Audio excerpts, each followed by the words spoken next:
Good morning और students.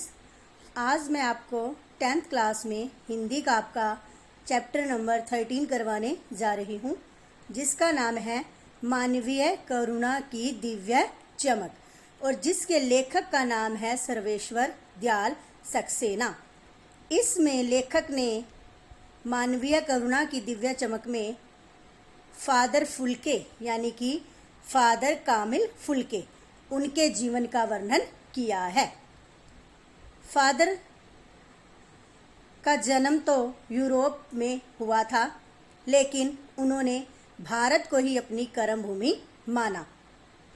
वो भारत में आकर बसे, भारत की जो संस्कृति, भारत का जो रहन सहन, उसमें वो बिल्कुल समा चुके थे। उन्होंने हिंदी भाषा के लिए बहुत सारा अध्ययन किया। फादर साहब हिंदी के एक बहुत बड़े ज्ञाता थे। उन्होंने अपनी सारी पढ़ाई भारत में ही की। ठीक है, 9-10 साल तक वो दार्जिलिंग में पढ़ाई करते रहे। एमए की उन्होंने। ठीक है, उसके बाद उन्होंने साहित्य का विज्ञान प्राप्त किया। परमिल में उनके बहुत सारे विषय पढ़ने को मिलते हैं। फादर साहब ने अपना सारा जीवन भारत में हिंदी भाषा के लिए ही लगा दिया। लेखक के संपर्क में, लेखक के साथ जो उनका साथ रहा वो 35 साल का था। 35 साल वो इकट्ठे एक दूसरे के संपर्क में रहे। लेखक का मानना है कि फादर जैसा व्यक्तित्व उन्होंने कभी नहीं देखा। दूसरों के दुख सुख में, दूसरों के साथ उनका मेलजोल, दूसरों के लिए चिंता उन्हें बहुत ज़्यादा रहती थी। वो एक पारंपरिक व्यक्ति थे। ठीक है, दुनिया में उनका बहुत नाम था, लोगों के साथ उनका बहुत मेल जोल था। वो जब पढ़ाई के अंतिम दिनों में थे तो उन्होंने पहले ही कह दिया था कि वे एक सन्यासी बनेंगे। उनका परिवार था, माता पिता भाई बहन सभी थे उनके परिवार में, लेकिन जब वे वहाँ से भारत आए तो उनके साथ उनका सिर्फ पत्रों के साथ ही व्यवहार रहता था। पत्रों के साथ ही वो अपना दुख सुख शेयर करते थे, उनके साथ दुख सुख बांटते थे।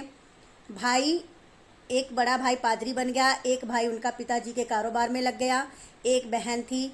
माताजी का स्वभाव भी बहुत अच्छा था। ठीक है, मित्रों के साथ भी इन्होंने अपना संपर्क बनाए रखा। तो दूसरों के दुख सुख में भाग कर जाना इनके व्यवहार का बहुत बड़ा हिस्सा था। ये दूसरों के दुख सुख में पूरा साथ देते थे, सहयोग देते थे। पूरा जीवन इन्होंने भारत में ही सन्यासी के रूप में व्यतीत किया। लेखक की पत्नी और पुत्र की मृत्यु पर जो शब्द इन्होंने कहे, उनसे उन्हें बहुत सहारा मिला। फादर फुल्के अंग्रेजी विषय को भी जानते थे, हिंदी को भी जानते थे, संस्कृत विषय को भी वो जानते थे। उन्हें नील पंछी के नाम से भी याद किया जाता है। फादर फुल्के संकल्प से सन्यासी थे। कभी कभी ऐसा लगता था जब वो लोगों से मेल जोल रखते थे कि वो सन्यासी नहीं हैं। वो एक बार किसी से रिश्ता बनाते थे तो उसे तोड़ते नहीं थे। उनकी जो सात्वतना थी लोगों के लिए, या लोगों को वो जो बोल कहते थे उनके दुख में, वो एक बहुत बड़ा काम करते थे। उनके दुख में लोगों के दुख को कम करते थे।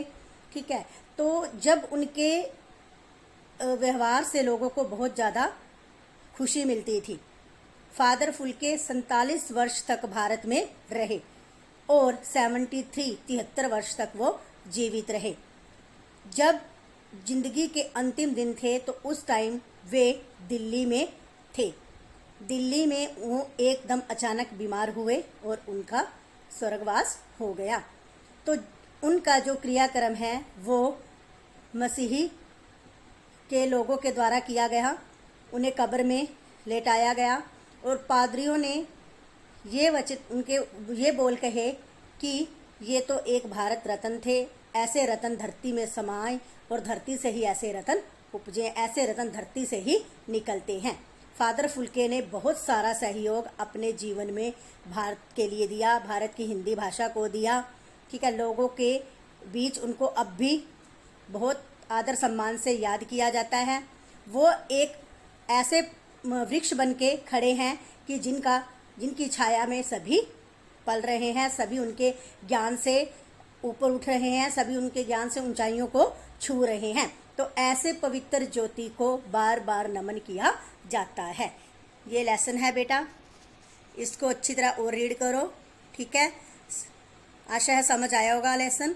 इसके क्वेश्चन आंसर भेज रही हूँ, राइट भी करने हैं और लर्न भी। धन्यवाद।